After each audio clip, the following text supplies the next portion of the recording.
علی بھائی گزارش ہے کہ کیا ایسا ممکن ہے کہ ایک ماہ میں ایک اتوار صرف دوسرے شہروں سے آنے والوں کے لیے مختص ہو جائے اور باقی 3 اتواریں تمام آنے والوں کے لیے؟ اللہ کے فضل سے یہاں پہ 90% لوگ وہی بیٹھے ہوئے ہیں جو دوسرے شہروں سے آتے ہیں. ہمارے اپنے شہر کے صرف وہ لوگ ہیں جو انتظامیہ میں ہیں، یہ ذہن میں رکھیے گا. تو یا ہمارے جیلم شہر کے وہ لوگ آتے ہیں جن کو باہر سے لوگ کہتے ہیں سانو لے کے چلو. تو جیلم والوں نے ہمارے ساتھ بڑی وفاداری کی ہے، اللہ کا شکر ہے. جس طرح نبی علیہ السلام جس قریش کے قبیلے میں مبعوث ہوئے تھے وہ سب سے اینڈ پہ مسلمان ہوا تھا مکمل طور پہ فتح مکہ کے موقع پر. اس لیے آپ دیکھیں نا وہ سہیل ابن عمرو تو ابو جندل کے جو والد تھے، جو بڑے فصیح اللسان تھے، تو آپ کو پتا ہے کہ وہ حضور علیہ السلام کے خلاف بڑی تقریریں کرتے تھے، لوگوں کو ابھارتے تھے. تو حضرت عمر نے اجازت مانگی، یا رسول اللہ اجازت دیں میں اس کے سامنے کے دانت توڑ دوں تاکہ کبھی آپ کے خلاف بکواس نہ کر سکے. آپ نے فرمایا کہ عمر ایک وقت آئے گا تم اسے ایسے مقام پر دیکھو گے کہ تمہارے دل کو خوشی ہو. ہائے ہائے. حضور کی وفات کے بعد جب قبائل مرتد ہوئے نا تو بین اصحاب تو مدینہ شریف میں تھے، مکے میں سہیل ابن عمرو تھے اور ظاہر فصیح اللسان تھے. ان کی ایک سہ تھی، قبیلے کے ایک بڑے کرتے دھرتے تھے. یہ خانہ کعبہ شریف میں آیا اور دیکھے کہ لوگ کہہ رہے تھے کہ بھئی محمد صلی اللہ علیہ وآلہ وسلم تو آپ چلے گئے ہیں، اب ہم اپنے اپنے ادیان کی طرف، اپنے اپنے نظریات کی طرف واپس لوٹ جائیں. تو یہ انہوں نے اس کو ہٹا کے وہاں پہ خطبہ دیا. سر وہ عمر سیریز میں انہوں نے خطبہ فلمایا ہے. انہوں نے یہ جملہ بولا کہ اے قریش مکہ، تم لوگ پوری زندگی حضور کی مخالفت کرتے رہے اور سب سے آخر میں مسلمان ہوئے، اب اسلام سے پھرنے والوں میں تم پہل تو نہ کرو. اسلام تو آخر میں قبول کیا ہے، اسلام سے بغاوت میں تو پہل نہ کرو. یہ تو اللہ کے نبی کا وعدہ ہے کہ مشرق سے لے کر مغرب تک یہ دین پھیلنا ہے. تو حضور کی وفات سے اسے کوئی فرق نہیں پڑنا، اللہ نے اپنے دین کو پھیلانا ہے. وہ جب حضرت عمر تک یہ بات پہنچی نا کہ ان کی اس تقریر کرنے کی وجہ سے مکے میں فتنہ دب گیا، تو ان کا صدقہ رسول اللہ صلی اللہ علیہ وسلم. حضور نے سچ کہا تھا کہ تم ان قریب اسے ایسے مقام پر دیکھو گے کہ تم پسند کرو گے. تو اس طریقے سے ہمارے جیل والے لوگ بھی ہیں، ان کے خطبے آپ کو ہمارے دنیا سے تشریف لے جانے کے بعد نظر آئیں گے. تو اس لیے آپ بے فکر رہیں، ادھر جیلم کے لوگ بہت کم ہوتے ہیں سوائے جو ہمارے انتظامیہ کے لوگ ہیں. اور اس کی وجہ یہ نہیں کہ جیلم میں لوگ پسند نہیں کرتے، نہیں، دیکھتے ہیں ماشاءاللہ ویڈیو سب کچھ، لیکن وہ کار دا پیر اولا ہوتا ہے. میں آپ کو اپنی پرسنل مثال دیتا ہوں. میں انجینئرنگ یونیورسٹی لاہور میں تو 1 مہینہ ہی پڑھا، اس کے بعد میرا ٹیکسلا میں ایڈمیشن ہو گیا. تو میں انجینئرنگ یونیورسٹی ٹیکسلا میں چلا گیا کیونکہ مجھے یہ جگہ اسلام آباد والی سائڈ، ہمیں ویسے ہی یہ سائڈ بڑی پسند ہے، گرینری کی وجہ سے یہ وہ، پھر ماحول بھی، پھر میکینیکل انجینئرنگ یہاں پہ چونکہ انڈسٹریل ایریا تھا. تو ہماری یونیورسٹی سے آلموسٹ واکنگ ڈسٹینس کے اوپر ہے ٹیکسلا کا وہ میوزیم جو پوری دنیا سے لوگ دیکھنے آتے ہیں. یعنی جیپنیز کے لیے، بدھسٹ کے لیے سمجھ لیں مکہ مدینہ ہے، یہ ایکویلنٹ ہے ان کے لیے ٹیکسلا، جہاں پہ جولین یونیورسٹی بھی ہے بدھا کی، وہ بھی واکنگ ڈسٹینس کے اوپر ہے ہماری انجینئرنگ یونیورسٹی سے. جب میں وہاں پر پڑھتا رہا، آپ اندازہ کریں 5 سال میں وہاں پہ رہا ہوں، 5 سال سے بھی کچھ مہینے اوپر، کیونکہ ان زمانوں میں آپ کو پتا ہے ایک پولیٹیکل ایشوز کی وجہ سے کلاسیں جو ہیں ہماری سیکنڈ ایئر 1.5 سال کی ہو گئی تھی، یونیورسٹی بند ہو گئی لڑائی جھگڑوں. اب تو بڑا سکون ہے، 4 سال میں لوگ فارغ ہو جاتے ہیں. میرا سیشن تھا 1995 سے لے کے 2000 تک. ان 5 سالوں میں کبھی کبھار 2-3 ویکینڈز کے بعد گھر آتا تھا، ویکینڈز پہ بھی وہاں ہوتا تھا. اس کے باوجود 5 سالوں میں ایک دن بھی ایسا نہیں آیا کہ میں جا کے میوزیم دیکھ لوں. یہ کہتے ہوئے کہ یار کل چلے جائیں گے، ادھر ہی ہے نا، کون سا ہم نے دور سے آنا ہے. کرتے کرتے کرتے جس دن میں ڈگری لینے گیا نا، اس دن میں نے اپنے دوست کو کہا یار آج تو میوزیم دیکھ لوں. اس دن میں گیا میوزیم ہی باندھ. اور آج وہ ڈگری لے کے بھی 20-21 سال ہو چکے ہیں، میں نے ابھی تک ٹیسلا کا وہ میوزیم نہیں دیکھا. حالانکہ اس دوران میرے جاب کا بھی ایک اچھا خاصا حصہ وہیں پہ گزرا ہے، کئی بار اس کے آگے سے گزرا بھی ہوں، لیکن آج کل کرتے ہوئے اس طرح ہو جاتا ہے. اس طرح جیلم کے شہر کے لوگ بھی نا ادھر ہی نہیں ملنا گے. حالانکہ جیلم کے لوگ بھی اتوار کو ہی اسی پیچ میں ملتے ہیں، لہذا میں کسی کو نہیں ملتا، پاسبل نہیں ہوتا نا، تو یہ مشکل ہوتا ہے. خاوند اور بیوی کا ایک دوسرے پر حق قرآن و حدیث کی روشنی میں وضاحت فرما دیں۔ میرے بھائی اس نام کا ایک پورا چیپٹر ہے مشکات کی دوسری جلد میں، ایک دوسرے کے حقوق کیا ہیں۔ سب سے بڑا حق یہ ہے کہ ہیومن ڈگنیٹی میں میرے بھائی سب برابر ہے۔ مرد اور عورت کو اللہ نے رسپانسبلٹیز کے اعتبار سے ڈیفرنٹ بنایا ہے۔ ظاہر ہے کہ مرد نے نان و نفقہ پورا کرنا ہے، لیکن دوسری طرف عورت نے گھر کی دیکھ بھال کرنی ہے۔ بخاری مسلم میں حدیث ہے، تم میں سے ہر ایک نگہبان ہے، اس سے اس کی رعیت کے بارے میں پوچھا جائے گا۔ پھر آپ نے فرمایا مرد اپنے گھر پر حاکم ہے، اس سے اس کے بیوی بچوں کے بارے میں پوچھا جائے گا۔ پھر آپ نے فرمایا بیوی جو ہے مرد کے مال اور اولاد کے اوپر حاکم ہے، اس سے اس کے بارے میں پوچھا جائے گا، کوئی خیانت تو نہیں کی۔ حکمران سے اس کی رعایا کے بارے میں پوچھا جائے گا۔ تو اپنی اپنی رسپانسبلٹیز کے اعتبار سے ہر بندے کی الگ رسپانسبلٹیز ہیں۔ اب وہ ایک تفصیل طلب چیز ہے، سورۃ البقرہ میں بھی رپورٹ ہوئی، میری کئی ایک ویڈیوز بھی ہیں، اس میں آپ بیوی کی ناراضگی سے بچنے کا طریقہ، اس قسم کی بھی ساری چیزیں موجود ہیں، وہ آپ دیکھ لیں تو آپ کو پتہ چل جائے گا۔ ماں باپ کا حق اولاد پر کس قدر ہے؟ سب سے زیادہ اگر حق ہے نا کسی انسان پہ، اس کے ماں باپ کا ہے۔ بخاری مسلم میں حدیث ہے، صحابہ کہتے ہیں کہ ایک شخص نے آ کے عرض کی کہ مجھ پہ سب سے زیادہ حسن سلوک اللہ تعالیٰ کی طرف سے کس ہستی کے لیے ہے؟ کون سب سے زیادہ حقدار ہے؟ آپ نے فرمایا تیری ماں۔ 3 دفعہ پوچھا تیری ماں، چوتھی دفعہ فرمایا تیرا باپ۔ آپ کے ماں باپ کی خدمت کی ذمہ داری آپ پر ہے، آپ کی بیوی پر نہیں ہے۔ یہاں سے پھر جھگڑا شروع ہو جاتا ہے۔ لوگ یہ سمجھتے ہیں کہ ماں باپ کی خدمت کا مطلب ہے کہ میں نے بیوی کو بھی نوکرانی کے طور پر ماں باپ کے ساتھ اٹیچ کرنا ہے۔ کئی لوگ تو خود باہر کے ملکوں میں بیٹھے ہوئے ہیں اور بیوی ادھر چھوڑ گئے خدمت کے لیے۔ یہ کہتے تو بڑے آسانی کے ساتھ ہے نا ساس سسر کے، جی ہم نے تو اسے بیٹی بنا کے رکھا ہوا ہے۔ اللہ کے فضل سے میری بھی بیٹیاں ہیں، آپ لوگوں میں سے بھی کئی کی بیٹیاں ہیں۔ آپ مجھے بتائیں، آپ کی بیویاں چھٹی والے دن اپنی بیٹی کو نیند سے اٹھاتی نہیں کہ اس کی نیند پوری ہو جائے؟ کیا یہی سلوک ان کا اپنی بہو کے ساتھ بھی ہوتا ہے؟ الٹا پورے محلے کی عورتوں کو وہ شکایتیں لگاتی ہے کہ ستی رہتی ہے۔ کبھی کسی عورت نے کہا اپنی بیٹی کے بارے میں کہ میری بیٹی جو ہے وہ سوئی رہتی ہے؟ تو یہ سب زبانی کلامی باتیں ہیں، یہ کتابی باتیں ہیں، یہ کتابوں میں رہتی ہیں، پریکٹیکلی یہ بڑا مشکل ہے اس طرح کرنا۔ اور میں آپ کو اللہ کی قسم اٹھا کے کہتا ہوں، اللہ وجہ بصیرت، اگر کوئی واقعی بیٹی والا سلوک بہو کے ساتھ شروع کر دے تو اس کی بیٹی اس کے ساتھ وہ رسپانس نہیں کرے گی جو بہو اس کی خدمت کرے گی۔ ایسے بھی ہم نے لوگ دیکھے ہیں، لیکن چونکہ آپ میں سے اکثر یہ لوگ نہیں اس طرح کرتے تو پھر ان کو اس کے غلط رزلٹ بھگتنے بھی پڑتے ہیں۔ تو ماں باپ کی خدمت اولاد پر ہے، اور اس کے لیے ضروری نہیں ہے کہ ان کے ساتھ رہے۔ خدمت یہی ہے کہ کھانے پینے کا، ان کے شیلٹر کا، بیماری کا خیال رکھے۔ علیحدہ بھی رہ کے رکھا جا سکتا ہے، کوئی ایسا مسئلہ نہیں ہے، ضروری نہیں ہے کہ اکٹھا رہنا۔ اپنے مال کو فروخت کرتے وقت جھوٹ بولنا جبکہ مال خراب ہونے کا اندیشہ ہو، سبزی وغیرہ، جھوٹ تو بولنے سے تو ویسے ہی معاملہ خراب ہو جائے گا۔ بخاری میں تو حدیث ہے، اگر کسی نے سچی قسم بھی اٹھائی نا تو اس کا مال تو بک جائے گا لیکن برکت اٹھ جائے گی۔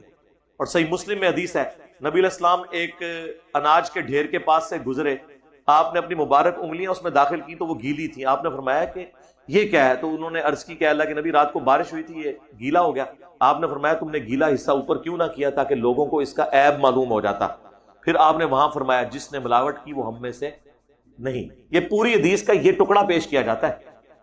تو جو ملاوٹ کر رہا ہے اور بتا نہیں رہا وہ تو ہم میں سے نہیں، تو جو جھوٹ بول رہا ہے وہ ہم میں سے کہاں ہو گیا؟ وہ تو اس سے بڑا جرم ہے۔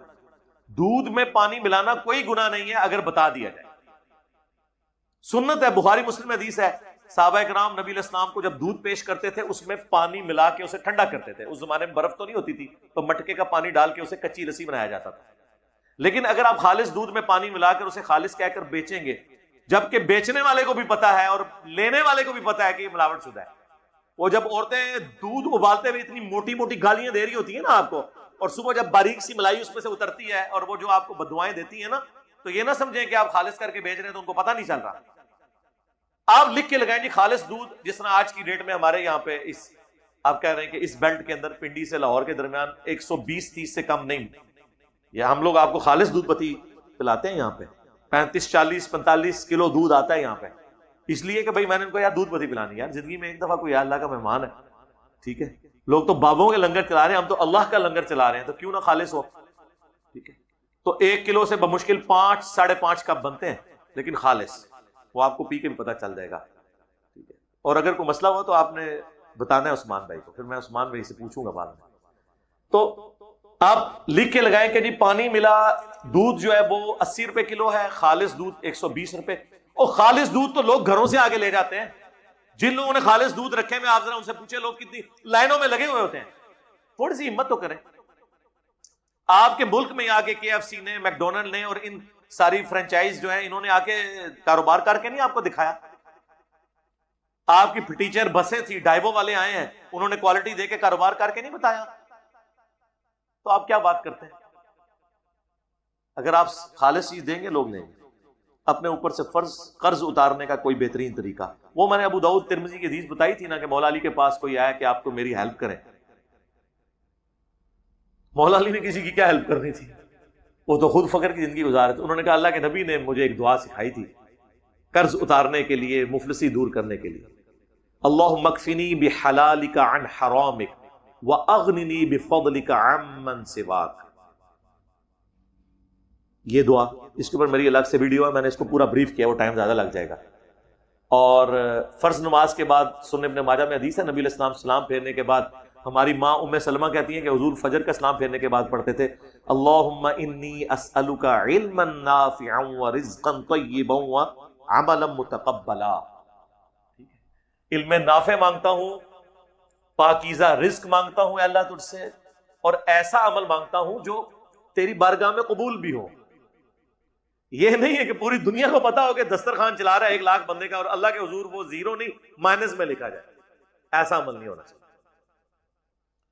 اکثر دیکھا ہے کہ کسی شہر میں اگر کوئی بزرگ ہوتا ہے تو اس شہر کو شریف کہتے ہیں، مثلا ملتان شریف، پاک پتن شریف. آپ کیونکہ ہمارے بزرگ ہیں تو ہم جیلم یار جیلم ہمارے دنیا میں جیلم میں چھوڑے جانے سے پہلے کا شریف ہے. جیلم میں 1 سے زیادہ بزرگ کے دربار ہیں اور باقاعدہ ان کے ہزاروں مریدین ہیں جو جیلم کو جیلم شریف کہتے ہیں. اس وقت پاکستان میں سب سے بڑے مناظر جو ہے نا بریلوی مکتب کے، وہ 2 ہیں، اور وہ اپنی ینگ ایج میں جوبن پہ تھے جب ہم لوگ کالج میں پڑھتے تھے. نمبر 1 سعید احمد اسد صاحب فیصل آباد. مفتی امین صاحب جنہوں نے آب کوثر دروشی پہ کتاب لکھی ہے وہ ان کے بیٹے ہیں. 100 سے زیادہ مناظرے کیے ہیں اور ان کا دعویٰ یہ ہے، اور میرا خیال ہے کسی حد تک درست ہے، کہ جہانگیر خان کی طرح وہ ان بیٹن ہی رہے ہیں ان 100 مقابلوں میں. کم از کم کوئی اہل حدیث، کوئی دیوبندی، کوئی شیعہ ان کے ہاتھ سے نہیں بچا، کیونکہ وہ بڑی لاجیکل ڈسکشن کرتے ہیں. جن سے میں ملنے بھی گیا تھا تو ہمارے ساتھ یہ ہمارے ٹیم کے لوگ بھی تھے. جب طارق جمیل صاحب سے میری ملاقات ہوئی تو واپسی پہ ان کو ملنے گئے تو انہوں نے اپنے محراب پہ جیلم شریف لکھا ہوا ہے کیونکہ ان کی بیعت جیلم ہے، تو جیلم بہت پہلے کا شریف ہے. دوسرے مناظر ہیں عرفان شاہ مشدی صاحب بکی شریف والے. تو جیلم کو شریف کہنے سے نہ تو یہ شریف بن جانا ہے، ٹھیک ہے. اب تو اس کی شرافت کو ہماری وجہ سے بعض فرقوں کے لوگ تو سمجھتے ہیں داغ لگ گئے. تو بلکہ ایک نے تو یہاں تک وی لاگ بنایا کہ یہ جو جیلم کے قریب زلزلہ آیا نا یہ انجینئر کی وجہ سے آیا، حالانکہ جیلم میں کچھ بھی نہیں ہوا تھا. وہ سب کچھ جو ہوا نا وہ دمڑیاں والی سرکار اور کھڑی شریف وہاں پہ ساری تباہی ہوئی تھی جہاں پہ سارے شرفاء کے مزارات ہیں. جیلم کے پیچھے ساڑھا حادثی بچ گئے. ٹھیک ہے، اس طرح کیا باغ فتح کے حوالے سے ابھی تک آپ کی کوئی مکمل ویڈیو کی ضرورت نہیں میرے بھائی، میری مختصر گفتگو کافی ہے، اس میں سے کچھ نکالنا نہیں ہے. دیکھیں ہمارا موقف یہ ہے، جو پچھلے دنوں ہم نے ایک ویڈیو بھی اپلوڈ کی ہے، 4 فرقوں کے باغی علماء. بریلویوں میں حنیف قریشی، دیوبند میں مولانا طارق جمیل، اہل حدیث میں عمر صدیق، اور اہل تشیع میں سید جواد نقوی. تو جواد نقوی صاحب کے میں نے کلپ ڈالے ہیں، ان سے بڑا تو کوئی شیعہ عالم پاکستان میں نہیں ہے نا، جو ایران والے بھی جن کو آن کرتے ہیں. انہوں نے باقاعدہ اس میں کہا ہے کہ جب پہلے 3 خلفاء کے ساتھ مولا علی نے جنگ نہیں کی، ہماری ان سے کوئی جنگ نہیں. اگرچہ ہم ان کے بقول حضرت علی کو خلافت کا حقدار سمجھتے تھے، لیکن چونکہ مولا علی نے امت کے وسیع تر مفاد میں ان کے ساتھ کوآپریٹ کیا ہے اپنے جوانی کے دنوں میں، اور جنگ کا دن ان کے آئے بڑھاپے کے 64 سال کی عمر میں دوبارہ انہوں نے اپنی تلوار اٹھائی، اور ان 25 سالوں میں کوئی تلوار نہیں اٹھائی، لہٰذا اس معاملے کو سیٹل کریں. تو سیدنا علی کی حضرت ابوبکر کے ساتھ کمپرومائز کرنا یہ اس بات کا ثبوت ہے کہ یہ ایشو آج کی ڈیٹ میں ٹیکل ہو چکا ہوا ہے. باقی اس کی اس تفصیلات میں آگے جانے کی ضرورت نہیں. All is well if end is well. اور یہ دعا بھی ہے. آپ کا تو محاورہ ہے, آپ کے نبی نے آپ کو وہ باتیں بتائی ہیں جو آج کے محاورے بنے ہوئے ہیں, لیکن وہ گوروں کے حوالے سے. آپ کو تو فرائیڈ کا بتایا جاتا ہے نا, کہ جی فرائیڈ نے کہا کہ سب سے امپورٹنٹ جذبہ سیکس ہے.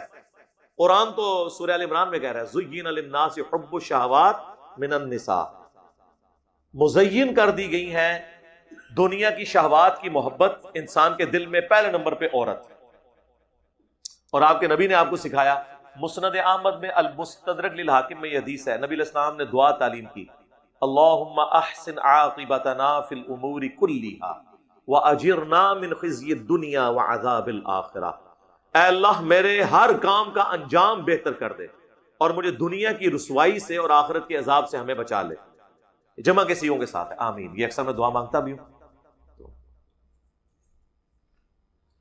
کیا دائی حلیمہ نے آپ صلی اللہ علیہ وآلہ وسلم کی پرورش کی تھی؟ جی کی تھی. اہل تشیع اس کے انکاری ہیں, لیکن تاریخی شواہد اور اہل سنت کی کتابیں اس کو سپورٹ کرتی ہیں. اس کے حوالے سے کوئی جھگڑا بنانے کی ضرورت نہیں ہے.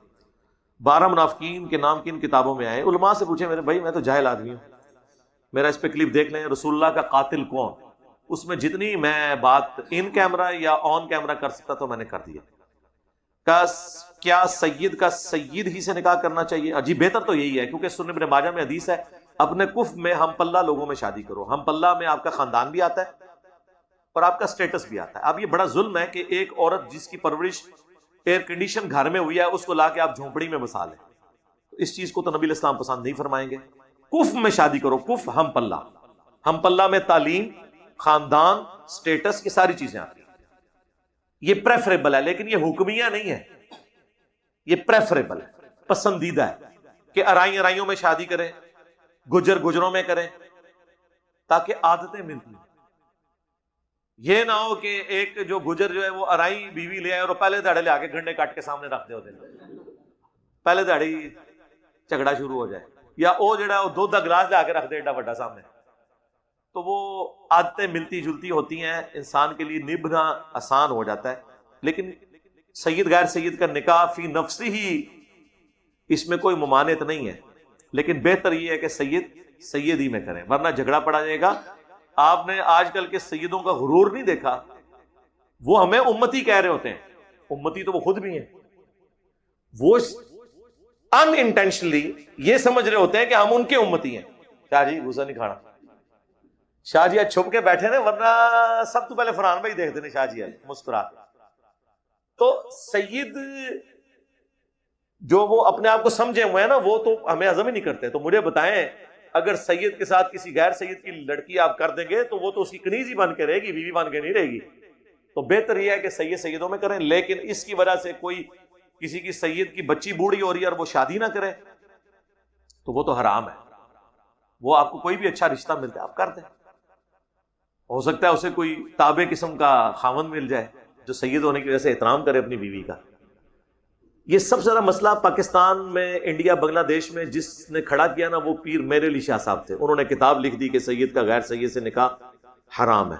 لیکن دیکھیں اللہ نے انہی کی اولاد میں ان کا پڑپوتا پیر نصیر الدین نصیر رحمہ اللہ تعالی پیدا کیے, جنہوں نے اپنے پردادا کے خلاف فتویٰ لکھا کہ یہ ان کا فتویٰ قرآن و سنت کے خلاف ہے. تو میں تو بیچ میں سے ویسے ہی نکل گیا, ٹھیک ہے نا جی. ایک سید پیر زادے نے اپنے پرکھ سید پیر زادہ کے خلاف فتویٰ لکھ دیا, تو بات ختم ہوگی, مارا تو جھگڑی ختم ہو گیا. کیا موت کی خواہش رکھنا اور موت کی دعا کرنا جائز ہے؟ صرف ایک صورت میں, جب اس کو بھی آپ مشروط کر سکتے ہیں. جیسے امام بخاری پہ جب مشکل وقت آ گیا, آخر وقت میں لوگوں نے ان کے خلاف علماء نے فتوے لکھ دیے. دیکھ لیں, یہ سب لوگ اپنے اپنے زمانے میں علماء کی نظر میں مردود رہے ہیں. امام مالک کے ساتھ کیا کچھ کیا گیا, ان کے کندھے توڑوائے گئے. احمد بن حنبل کو جیل کاٹنی پڑی, امام حنیفہ کو زہر کا پیالہ پینا پڑا, امام نسائی کو شہید کیا گیا, امام حاکم کو کیا تکلیفیں اٹھانی پڑی.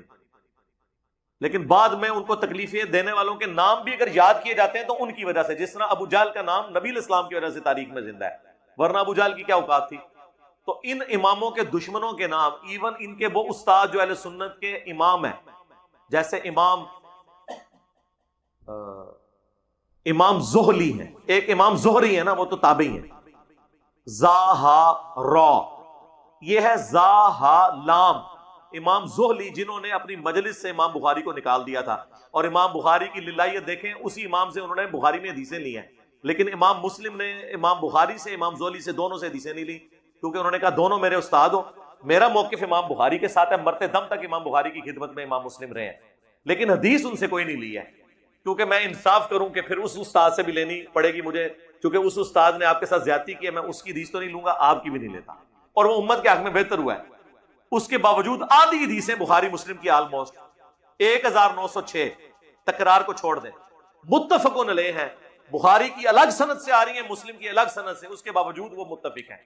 اگر وہی حدیثیں امام بخاری سے امام مسلم لے لیتے تو لوگوں نے کہنا تھا پیچھے تو بخاری آ گیا نا، تو قرآن میں بھی آیا معاملے کے لیے 2 گواہوں کی ضرورت ہے، تو ہم کہتے ہیں دیکھیں بخاری اور مسلم 2 گواہ ہو گئے، دونوں کی الگ چینز چل رہی ہیں، اور یہ الگ سے کتاب چھپی ہوئی ہے اللؤلؤ والمرجان، بخاری اور مسلم کی متفقن علیہ احادیث۔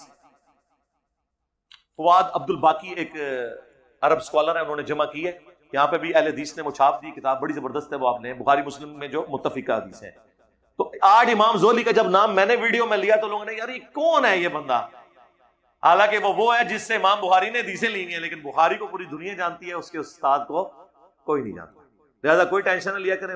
تو امام بخاری کے بارے میں آتا ہے، انہوں نے کہا کہ اب اگر دنیا میں میرے لیے کوئی خیر باقی نہیں رہی تو اے اللہ مجھے اپنے پاس بلا لے، اس طرح کی دعا کرنا جائز ہے، مطلقاً موت مانگنا بخاری مسلم میں حدیث ہے، نبی علیہ السلام نے منع کیا۔ وہ گناہ جن میں کوئی دوسرا انسان شامل ہوتا ہے، مثلا دھوکہ، جھوٹ، زنا وغیرہ، اور وہ گناہ جو صرف اللہ کے اور بندے کے درمیان ہوتا ہے، حقوق العباد کا اگر معاملہ نہ ہو تو صرف اکیلے توبہ کرنے سے پورا ہو جائے گا۔ اگر حقوق العباد کا معاملہ ہے، لین دین کا، تو وہ بندے سے بھی معاف کروانا ضروری ہے، اور یہ بات ٹھیک ہے کہ اگر گناہ آپ نے چھپ کے کیا ہے نا تو پھر آپ خالی اللہ سے معافی مانگ لیں، اس کا اظہار کرنے کی، جوڈیشری میں جا کے اپنے آپ کو پیش کرنے کی ضرورت نہیں ہے۔ اور جو صحیح بخاری میں حدیث ہے، ایک نے زنا کیا صحابی نے، اس نے کہا یا رسول اللہ مجھے پاک کریں، میں نے زنا کیا، آپ نے رخ انور پھیر لیا، دوسری بار پھیرا، آپ نے پوری کوشش کی کہ یہ 4 دفعہ اقرار نہ کرے تاکہ چھوڑ دیا جیسے، پھر آپ نے اس پہ حد جاری کی جب اس نے 4 دفعہ اقرار کر لیا، تو اس چیز کو ناپسند کیا گیا ہے۔ اگر کسی شخص سے بدکاری ہو گئی، جھوٹ بول دیا، ایسے معاملات ہو گئے، اکیلے اللہ سے توبہ کر لے، معافی۔ لیکن اگر اس نے کوئی دوسرا بندہ انوالو ہے، حقوق العباد کا معاملہ ہے، پھر اکیلے میں اس سے جا کے معافی مانگنی ہوگی۔ ایون چوری بھی کسی نے کیا اور وہ چور کو مال واپس کر دے الگ، جوڈیشری میں آئے بغیر، تو اس کے ہاتھ نہیں کٹیں گے، لیکن ونس وہ پکڑا گیا تو وہ قرآن میں آیا کہ جب پکڑا جائے گا پھر اس پہ سزا اسٹیبلش ہوگی، کیونکہ ڈیٹرنس ہوگی نا، پھر تو لوگ کہیں گے یار پکڑا گیا اور پھر بھی معافی ہوگی۔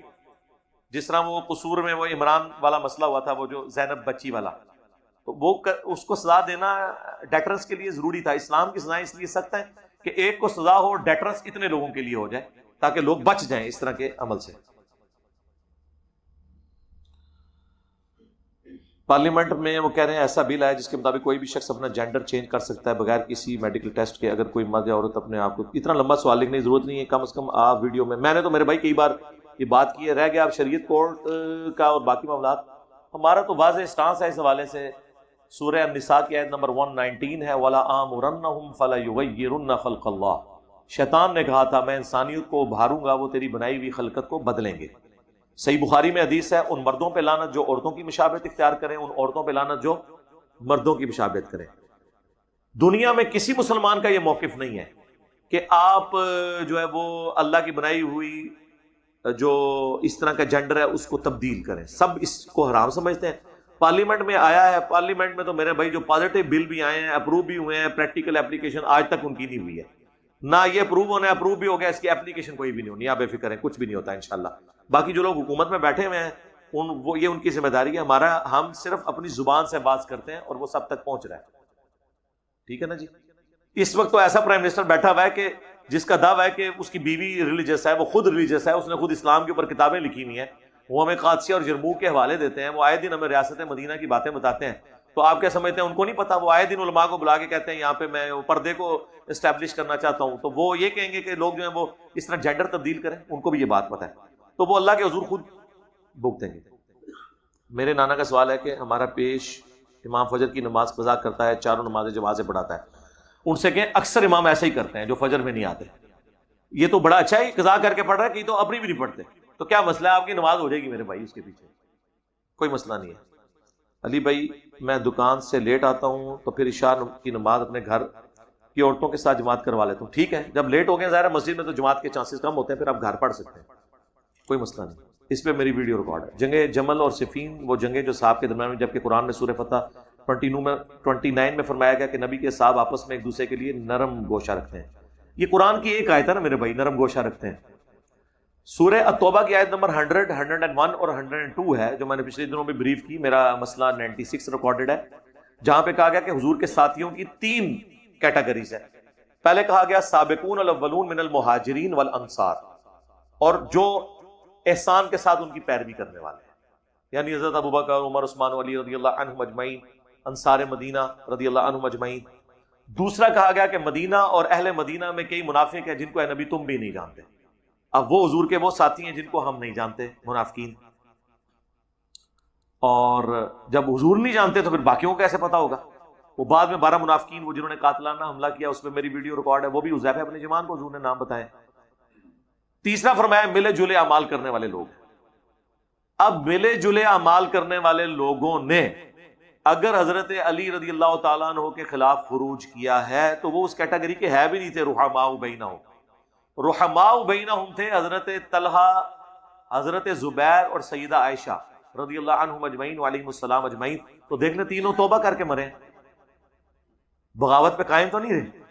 بغاوت پہ جو لوگ قائم رہے ہیں وہ سابقون الاولون من المہاجرین ہے ہی نہیں ہے. کوئی اکا دکا نکلا ہے تو وہ اوور آل وہ ڈاکٹرن نہیں بدلتی ہے. لہذا قرآن کو آپ نے صرف اس کانٹیکسٹ میں لے کے بخاری مسلم کی جنگ جمل صفین نہروان والی حدیثوں کو ریجیکٹ نہیں کرنا, ورنہ تو میں نے غامدی صاحب کو کہا تھا کہ آپ اگر حدیث عمار کا انکار کریں گے تو قرآن میں تو صحابہ کی 3 کیٹیگریز ہیں, سابقون الاولون, منافقین. اب آپ کہیں گے منافقین کے لیے صحابی کا لفظ, جی بخاری مسلم میں ہے. جب عبداللہ ابن ابی کی زیادہ شکایتیں پہنچی تو حضرت عمر نے کہا یا رسول اللہ اجازت دیں میں اس منافق کا گلا کاٹ دوں. آپ نے فرمایا اگر یہ کرو گے تو لوگ کہیں گے کہ محمد اپنے اصحاب کو قتل کرواتا ہے. حضور نے عبداللہ ابن ابی کو بھی صحابی کا قانوناً, تبھی تو جنازہ پڑھایا نا. اگر آپ نے قانوناً اسے کافر ڈکلیئر کیا ہوتا تو حضور کسی کافر کا جنازہ پڑھاتے؟ اپنا کرتا مبارک کفن کے طور پہ دیا, اپنے ہاتھوں سے دفنایا, لعاب دہن ڈالا, تو حضور اس کے مرنے کے بعد تک اسے صحابی کے طور پہ ٹریٹ کر رہے تھے. بعد میں پھر اللہ کے نبی کو منع کیا گیا. تو آپ اس بات کو سمجھیں, قانوناً اصحاب اور ہیں. وہی بات میں کہوں گا کہ مرنے سے پہلے اے مسلمان کر لے اس پہ غور, کتابوں کے اصحاب اور ہیں, بابوں کے اصحاب اور, ہر جگہ یہ فٹ ہوگا. تو آپ اس کو سمجھیں, ٹوٹیلٹی میں دین کو لیں. اہل تشیع بخاری کی حدیث کو ضعیف کہتے ہیں, اور دیوبند 28/12 عمار کو باغی جماعت قتل کرے گی ضعیف کہتے ہیں. دیوبند کوئی نہیں ضعیف کہتے, کسی نے آج تک ضعیف نہیں کہا. یہ دیوبندیت, کوئی ایک مجھے آپ دیوبندی رناؤنڈ عالم یا اہل حدیث بتا دیں جو یہ کہتا ہو کہ حضرت علی حق پہ نہیں تھے. اختلاف صرف یہ کرتے ہیں, وہ کہتے ہیں حضرت علی حق پہ تھے, انہیں 2 اجر ملیں گے, اور حضرت معاویہ اور باقی لوگ جو ہیں ان کو 1 اجر ملے گا. آج تک کسی نے یہ نہیں کہا کہ دونوں پارٹیاں حق پہ ہیں. کیسے کہہ سکتے ہیں؟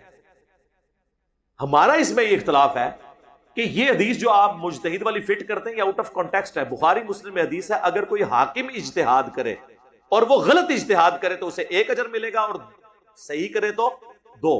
یعنی حضرت علی اگر جنگ جمل صفین نہروان غلط لڑتے تو انہیں 1 اجر ملتا, اور الحمدللہ انہوں نے صحیح لڑی ہے, ان کو 2 اجر ملیں گے. مخالفین کے بارے میں تو کوئی حدیث ہی نہیں ہے. الفاظ دیکھیں, اگر حاکم اجتہاد کرے تو حضرت علی جب خلیفہ راشد تھے, ہم حضرت معاویہ, سیدنا طلحہ, سیدنا زبیر, سیدہ عائشہ کو حاکم تو مانتے ہی نہیں ہیں, وہ تو رعایا تھے. ان کا اجتہاد کرنا نہ کرنا, وہ تو مجتہد ہے ہی نہیں تھے اس مسئلے میں, یہ حاکم کا اجتہاد ہے. رہ کے فقہی مسائل میں اجتہاد وہ تو تقی عثمانی صاحب اجتہاد کر سکتے ہیں, میں اور آپ بھی کر سکتے ہیں. لیکن یہ جو حدیث ہے نا حاکم وقت کی, جس میں آپ نے جو قرآن میں سورۃ الحجرات میں ہے کہ اگر کوئی گروہ باغی ہو جائے اس سے قتال کرو یہاں تک کہ اس سے توبہ پر آمادہ کرو, وہ حاکم کا اجتہاد ہوتا ہے, حاکم کے مخالفین کا نہیں ہوتا. اسی لیے آپ دیکھیں کہ حنفیوں کے سب سے بڑے امام بدر الدین عینی, جنہوں نے شرح لکھی ہے بخاری کی, ابن حجر اسقلانی اور بدر الدین عینی دونوں ایک زمانے میں ہوئے ہیں. علامہ عینی 855 ہجری میں فوت ہوئے اور ابن حجر 852 ہجری میں, دونوں ایک زمانے میں. انہوں نے لکھی عمدۃ القاری, انہوں نے لکھی فتح الباری. عمدۃ القاری میں علامہ بدر الدین عینی ہے, انہوں نے کہا کہ لوگ کہتے ہیں کہ حضرت معاویہ کو بھی ایک اجر ملے گا، چونکہ وہ خطاب پر تھے تو وہ کہتے ہیں کہ حدیث سے عمار کی وجہ سے جب حضرت معاویہ کو پتہ چل گیا کہ عمار کو باغی جماعت قتل کرے گی تو حضرت معاویہ کو کیسے ایک اجر ملے گا؟ کیا ان کے لیے کافی نہیں کہ قیامت والے دن اللہ تعالیٰ ان کو برابر ہی چھوڑ دے؟ بجائے کہ تم انہیں ایک اجر بتا رہے ہو، ان کو برابر چھوڑ دیا جائے تو یہی بہت ہے۔ اور ملا علی قاری، جس کا نام بھی دیوبند بریلوی وضو سے لیتے ہیں، انہوں نے مرقاہ شرح لکھی مشکات کی قتل عمار والی حدیث کے کانٹیکسٹ میں لکھتے ہیں کہ حضرت معاویہ کو جب قتل عمار کے بعد پتہ چل گیا تھا تو ان کو چاہیے تھا کہ وہ اپنے بغاوت سے رجوع کرتے۔ یہ بغاوت کوئی کفر والی بغاوت نہیں ہے، پولیٹیکل بغاوت، لیکن انہوں نے قتل عثمان کو اپنی ڈھال بنا لیا تھا اور اپنے دل میں دنیا کی منفیت کو چھپائے ہوئے تھے۔ یہ ملا علی قاری لکھ رہے ہیں، دیکھیں دل تک پہنچ گئے وہ، ہم حدیثیں بیان کر کے رافضی، اور وہ دل تک پہنچ گیا کہ انہوں نے قتل عثمان کا لبادہ اوڑا ہوا تھا، اندر سے ان کی دنیا کی محبت تھی، اور کہتے ہیں افسوس حضرت معاویہ کے اس عمل نے قرآن اور حدیث دونوں کو پشے پش ڈال دیا، مہجور ہو گئے قرآن و سنت۔ انہوں نے کہا یہ ہمارے منہ پہ جو کالک ملی گئی ہے نا، افسوس قرآن و حدیث کو ہمارے ان بزرگوں نے یہ کیا۔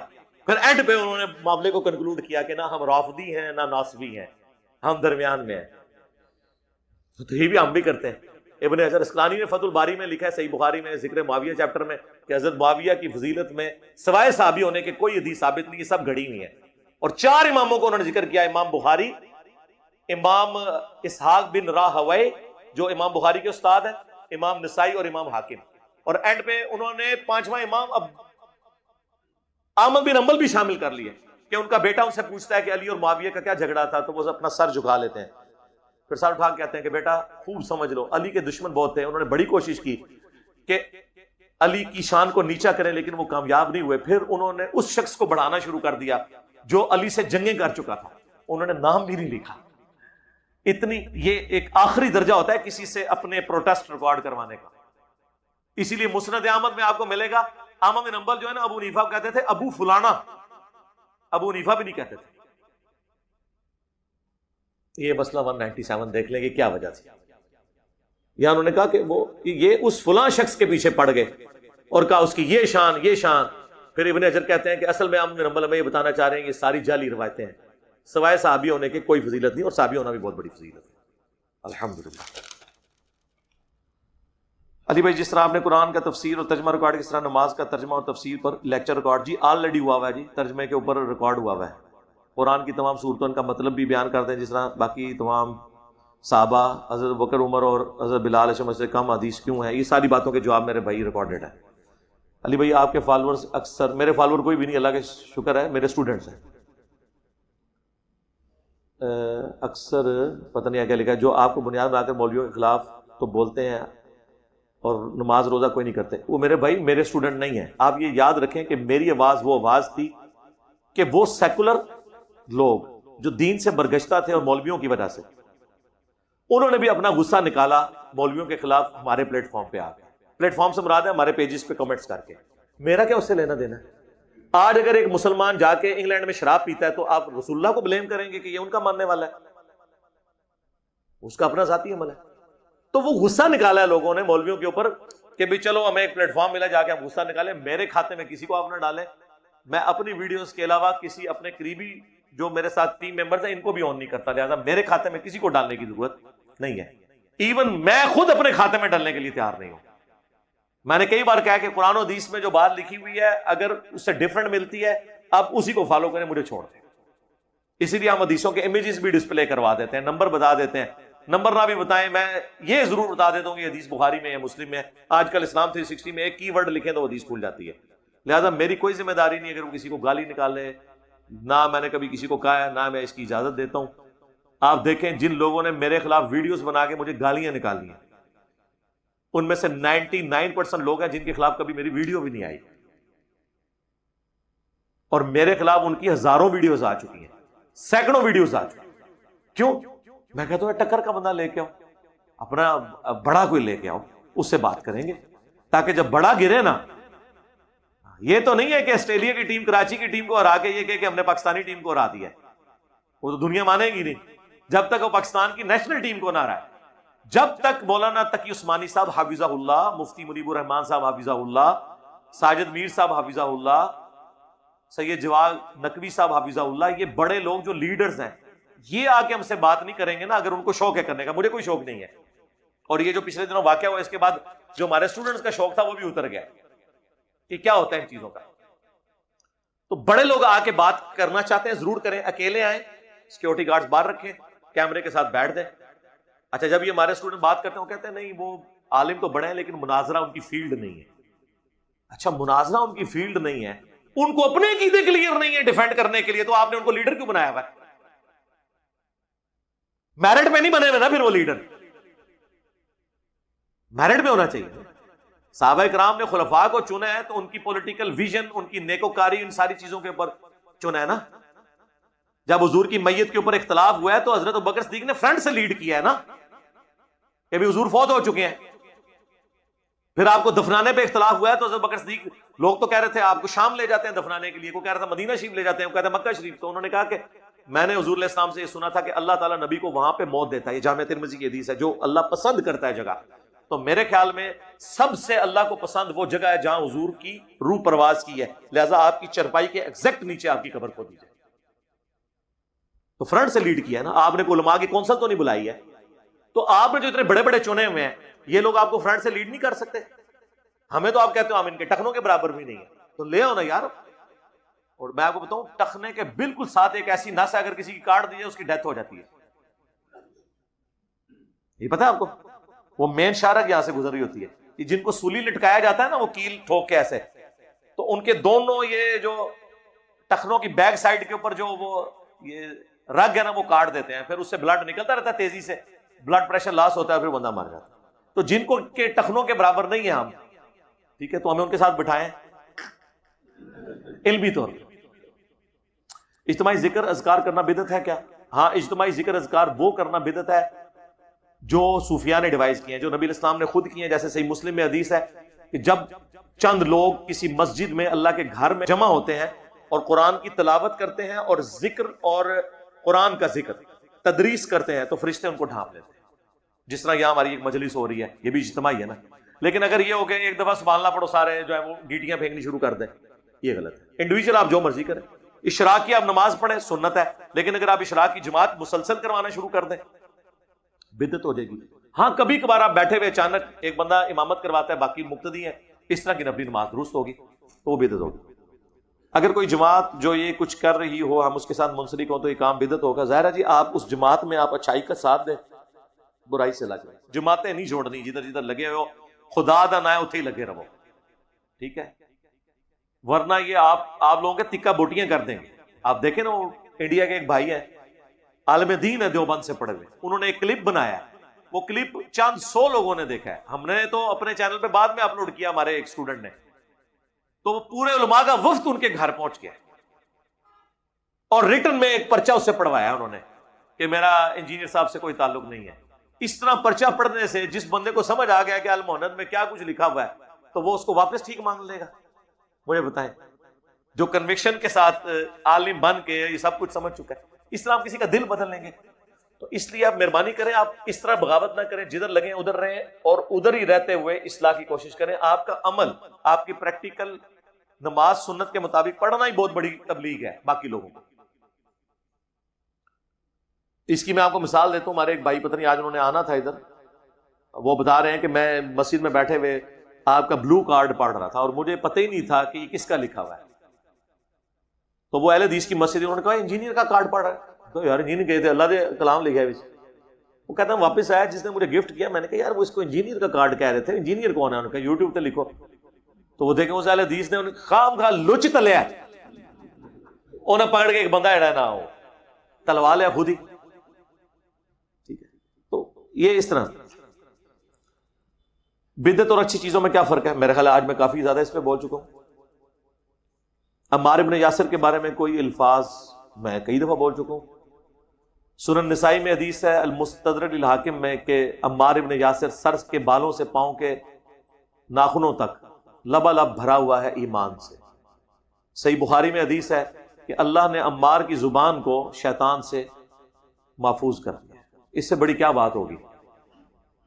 اس امت میں سب سے عظیم سعادت اس شخص کو حاصل ہے کہ جس کے ماں باپ اسلام کے پہلے شہداء ہیں. سیدنا یاسر اور سیدہ سمیہ رضی اللہ عنہما وعلیہم السلام، اور خود ان کی اسلام کے لیے کتنی قربانیاں ہیں، صحیح بخاری میں موجود ہے۔ باقی لوگ تو ایک ایک پتھر لا رہے تھے مسجد نبی کی تعمیر میں، انہوں نے 2 اٹھائے ہوئے تھے۔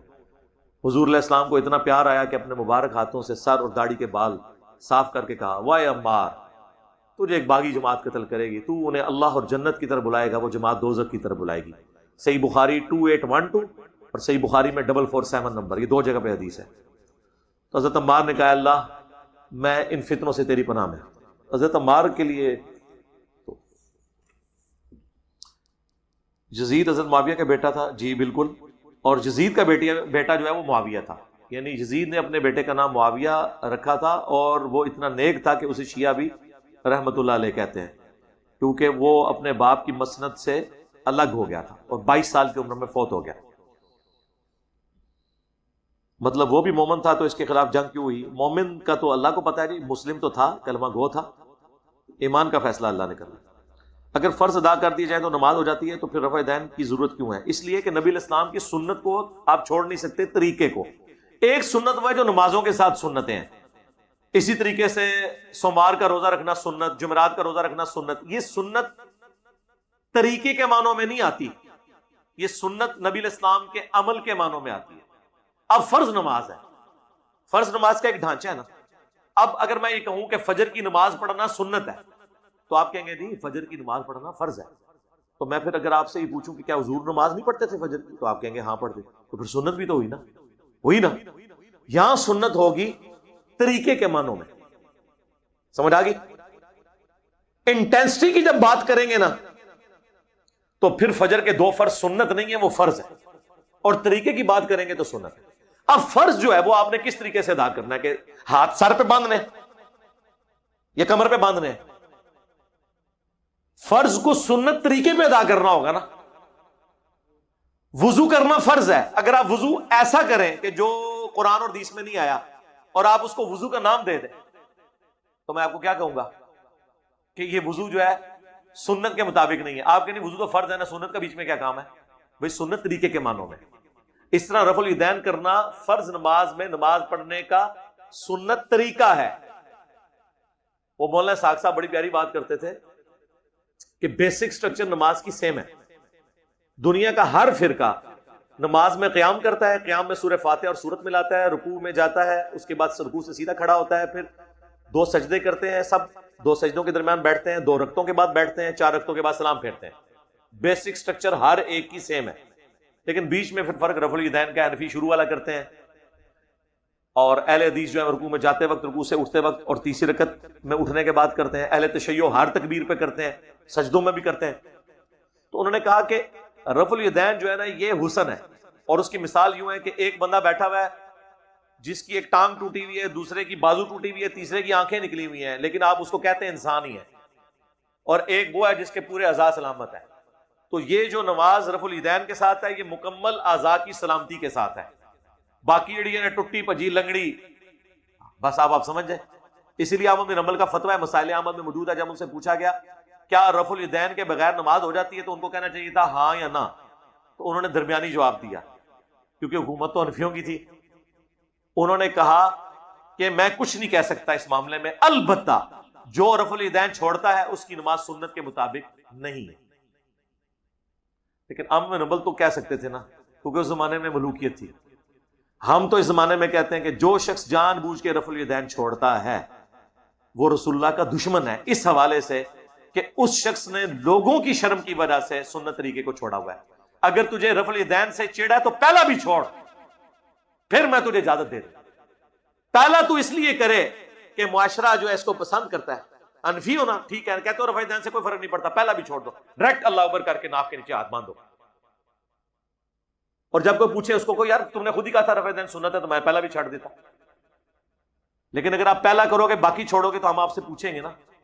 میرے ایک قریبی دوست میرے ساتھ اعتکاف بیٹھے 2007 میں، G10 میں ہم رہتے تھے اسلام آباد میں، تو وہ بریلوی تھے، آہستہ آہستہ وہ ریورٹ ہو کے دیوبندیت کی طرف آئے، کیونکہ میں بھی بیچ میں تبلیغی جماعت میں جانا شروع ہو گیا۔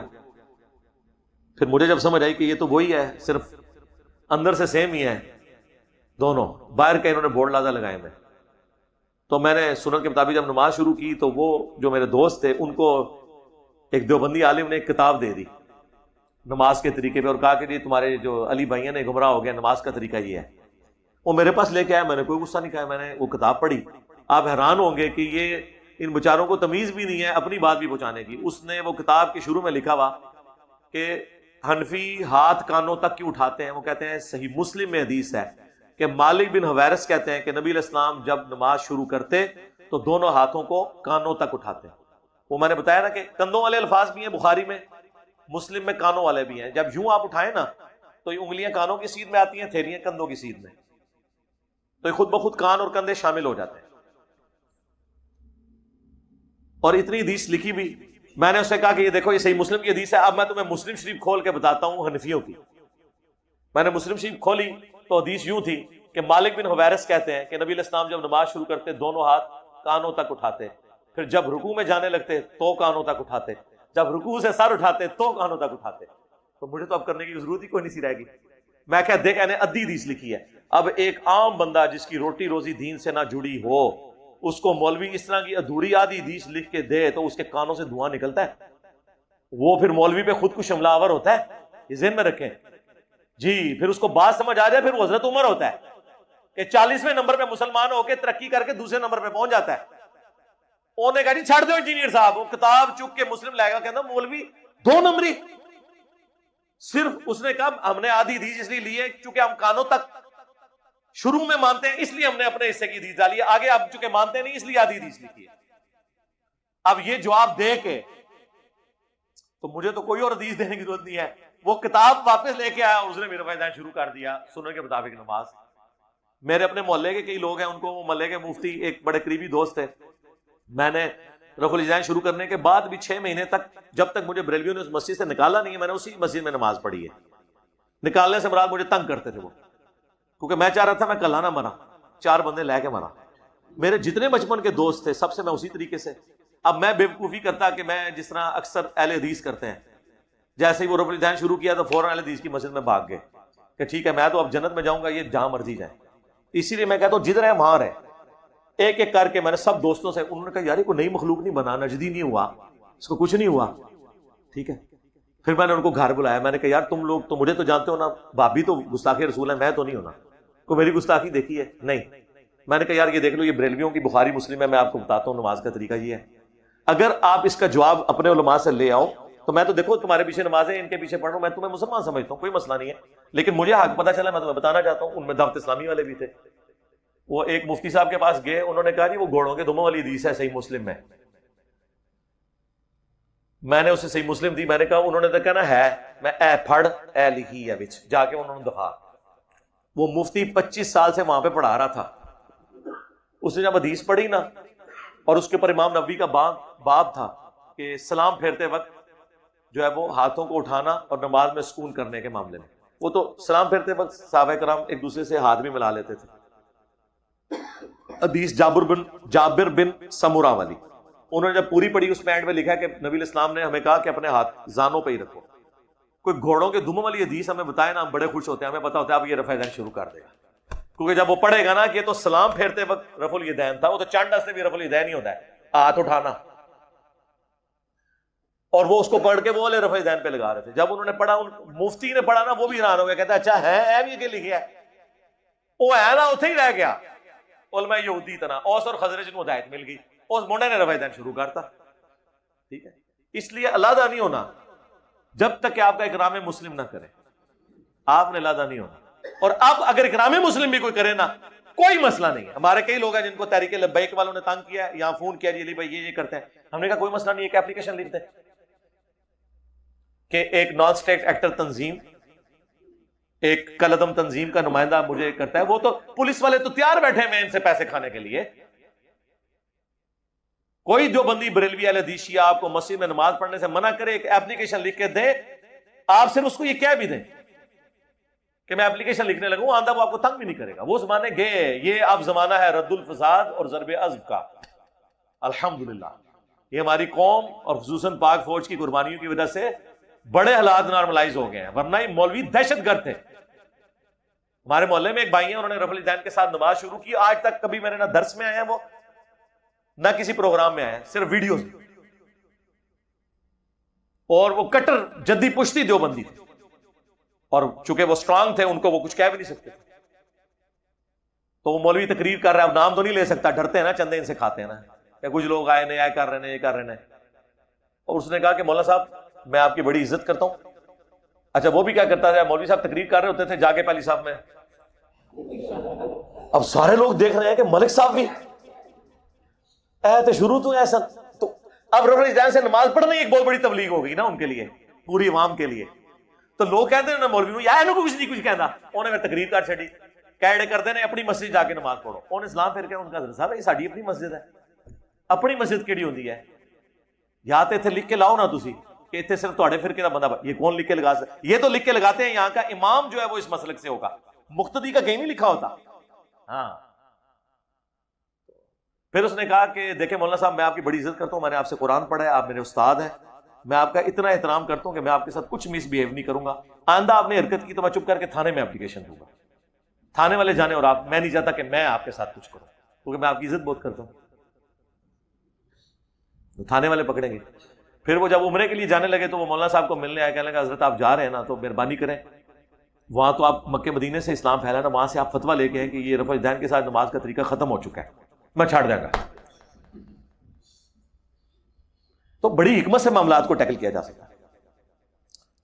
نماز میں خیال آنے سے نماز فاسق تو نہیں ہوتی؟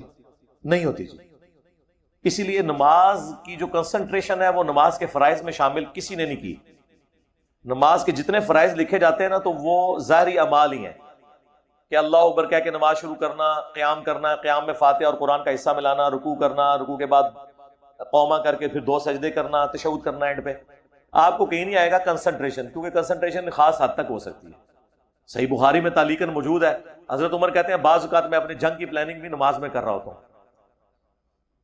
ظاہر ہے پوری دنیا کو جس بندے نے اگے لایا ہوئے تھے کتنے فتنے ہوں گے، ایک بندے کو اتنی سوچیں ہوں گی، تو نماز میں بھی اسے پلاننگ، وہ اسے آزاد ہی نہیں ہو سکتا۔ ہاں خیال جان بوجھ کے نہ لائیں،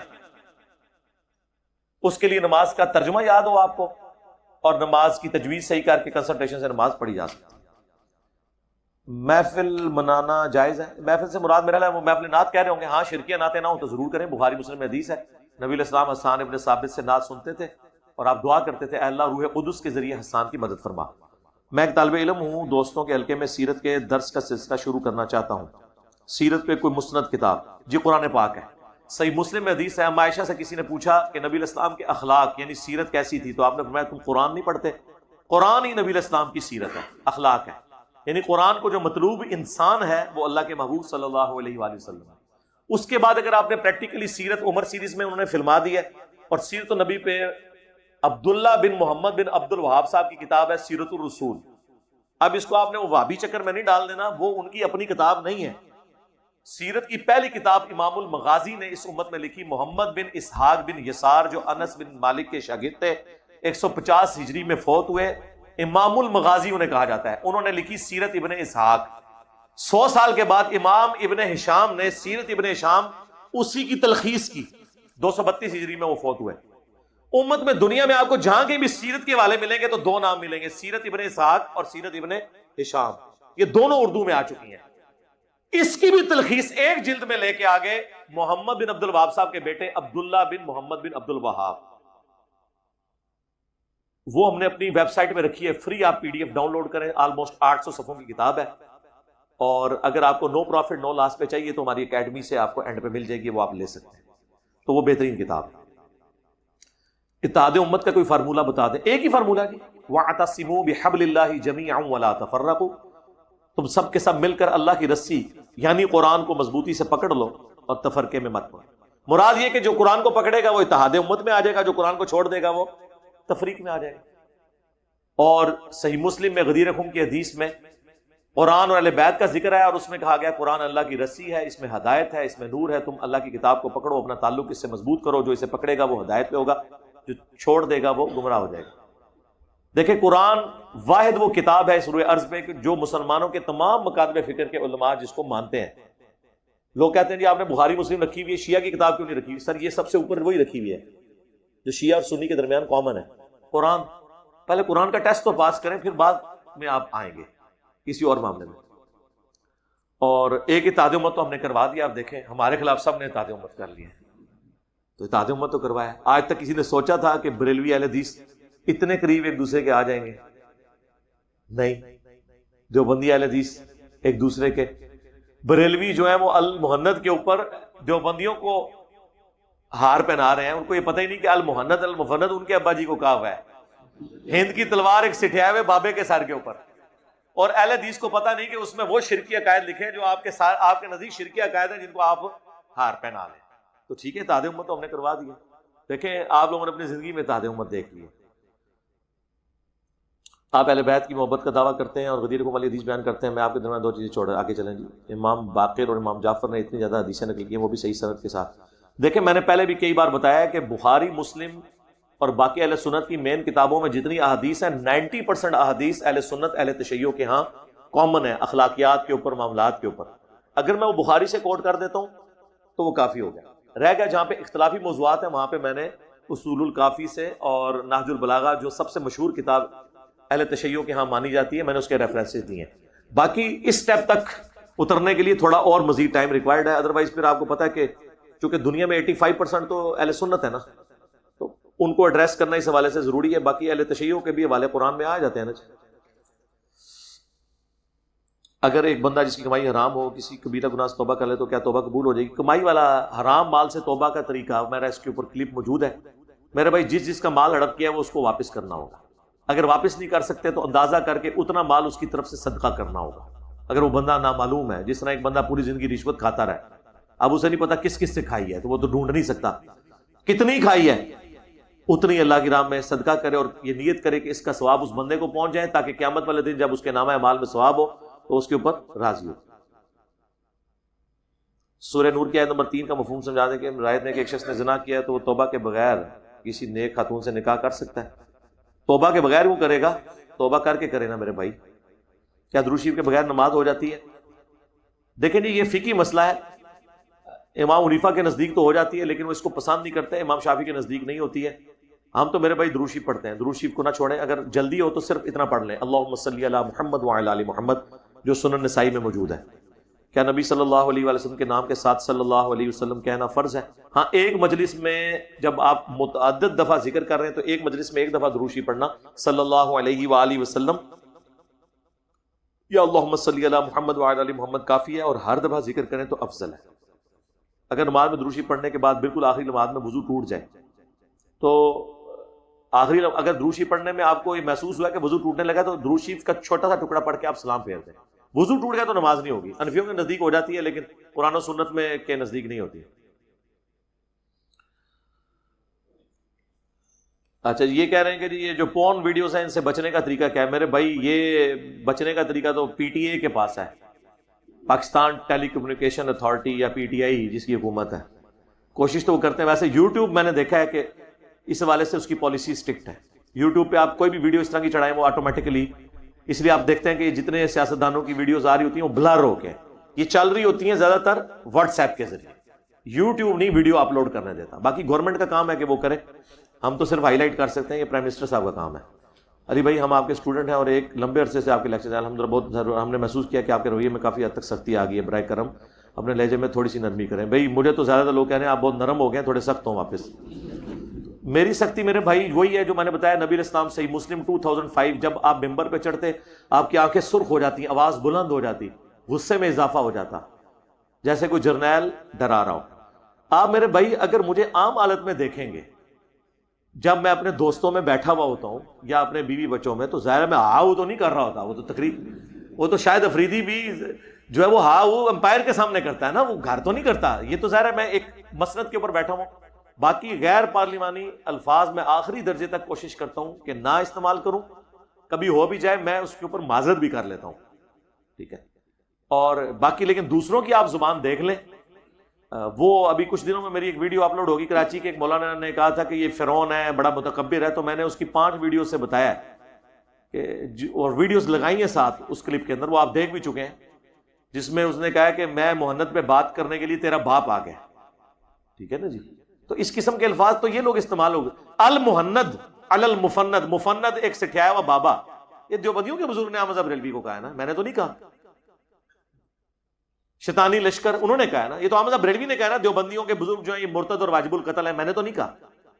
اور چھوڑ دیں احکام شریعت میں جو اعلیٰ حضرت نے کہا ہے کہ جی دیوبندی، اہل حدیث، شیعہ، قادیانیوں کو بھی ساتھ ذکر کیا، اگر یہ 1,00,000 دفعہ بھی اللہ کا نام لیں تو ذبیحہ حرام اور مردار ہی رہے گا، یہ سب کے سب مرتد ہیں، یعنی کیا؟ واجب القتل. البتہ یہود و نصارہ کا ذبیحہ حلال ہے.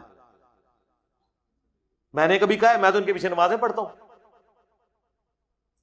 تو اللہ کا شکر ہے میرے موضوعات پہ بندہ لے کے آنا ہے، پھر مجھے مثال دینی ہے. غامدی صاحب یا طارق جمیل صاحب یہ موضوعات بیان نہیں کرتے. مجھے بتائیں چشتی رسول اللہ پہ کون سا لیکچر ہے طارق جمیل صاحب کا؟ تو آپ ہاکی کے بال کا مقابلہ گولف کے بال کے ساتھ نہ کروائیں میرے بھائی.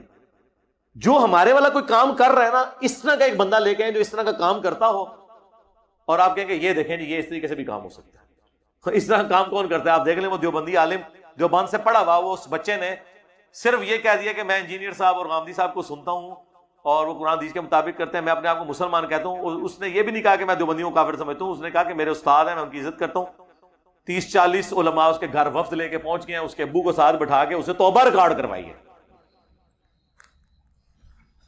کیڑی سے بھی چھوٹا دل ہوتا ہے. وہ خلیل الرحمان چشتی صاحب ہیں، نام تو ان کا چشتی ہے، اہل حدیث ہیں، اور پنجاب کی جو مجلس شورا ہے نا جماعت اسلامی کے، اس کے رکن بھی ہیں. ڈاکٹر اسرار صاحب کے بڑے فین ہیں. تو ان سے میری ملاقات ہوئی اسلام آباد میں.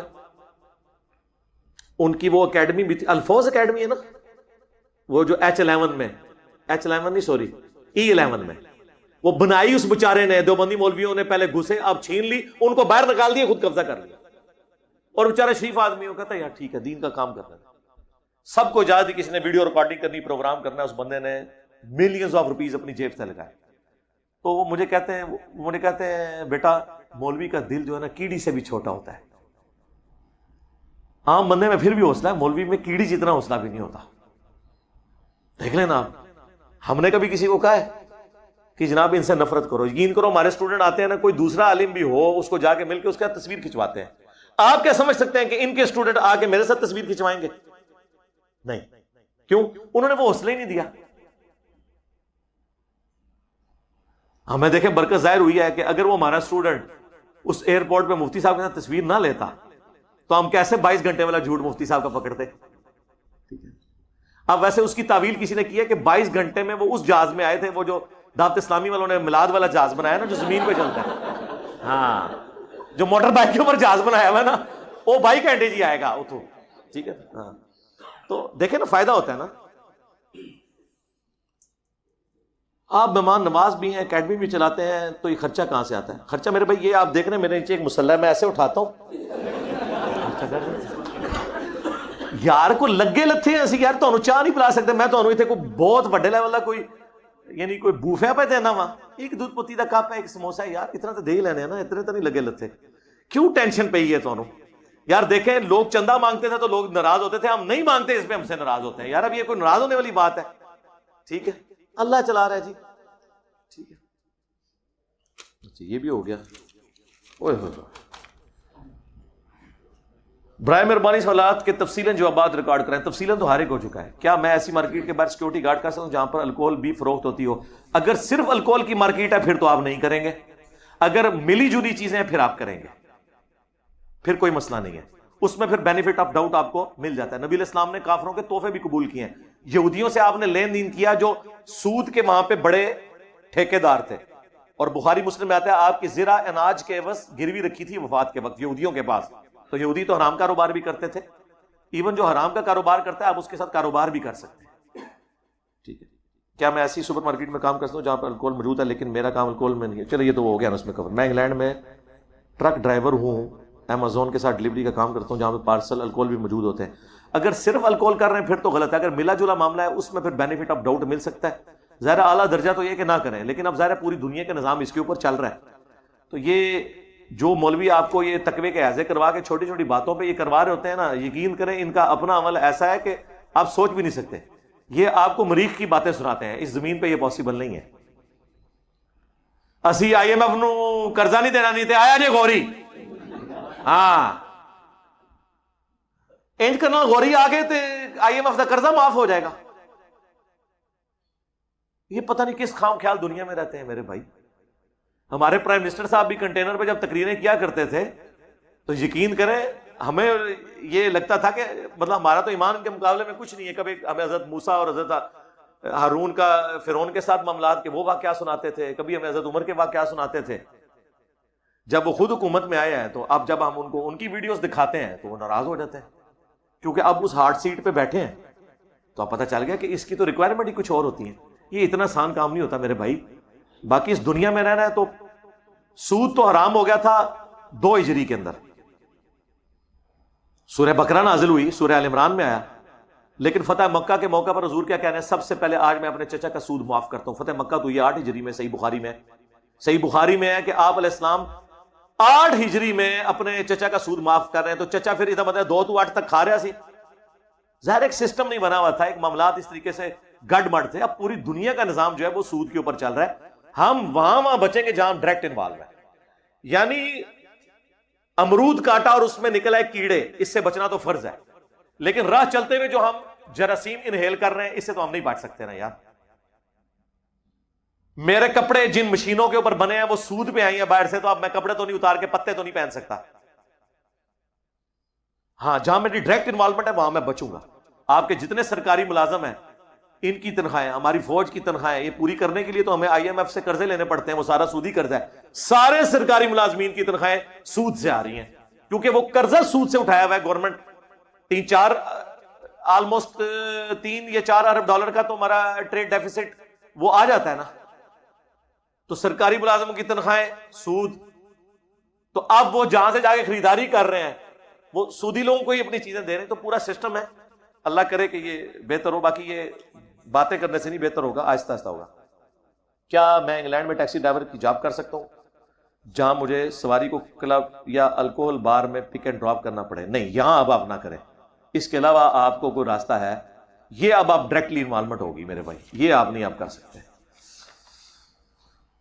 اچھا جی, کہتے ہیں جی صحیح اور ضعیف حدیث کیا ہوتی ہے, متفق علیہ کیا ہوتی ہے. یہ میرے بھائی مسئلہ نمبر 36 میں میں سب کچھ یہ ریکارڈ کروا چکا ہوں. گولڈن چین کیا ہوتی ہے, مسئلہ 36 سن لیں. اور ہمارا ایک ریسرچ پیپر نمبر 11 ہے, احادیث کی جتنی اصطلاحات ہیں نا, کوئی 30-40 اصطلاحات احادیث کی اور قرآن کی, اس میں ساری ریٹن فارم میں اہلسنتپاک.com سے آپ ڈاؤن لوڈ کریں. ٹھیک ہوگا جی.